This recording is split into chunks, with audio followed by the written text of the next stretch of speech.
اولا بوينا، صباح الخير. رحله راس سنه جميله جدا، اي حد حابب يسافر مع اصحابه مع اهله مع ايا كان، كل اللي عليكم تعملوا منشن للناس دي، تعملوا شير عشان الناس كلها تشوف الفيديو ده. هنسافر فين؟ هنسافر الى المانيا، هنسافر الى ايسلندا، نشوف الاورورا ونشوف براكين والهوت سبرينجز، حاجات جامده جدا. هنروح الى النرويج، هنروح الى السويد، هنروح الدنمارك كون مفاجاه، هنروح الى هولندا.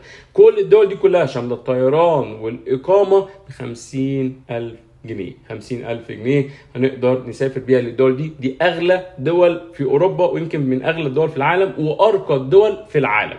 خلينا نشوف الدول دي. هنروحها ب50,000 جنيه تقريبا 1500 يورو تقريبا، شامله الطيران، شامله الاقامه، شامله الانتقالات من والى داخل البلاد دي كلها. اي حد حابب يقدم، كل اللي عليكم تعملوه ان انتوا تبعتوا لي رساله، هبعت لكم شروط الفيزا، اول ميعاد في التقديم. يا ريت بعد اذنكم، في حاجات في اغسطس، في حاجات في سبتمبر، في حاجات في اكتوبر، هنقدم من سفاره المانيا. دي رقم واحد.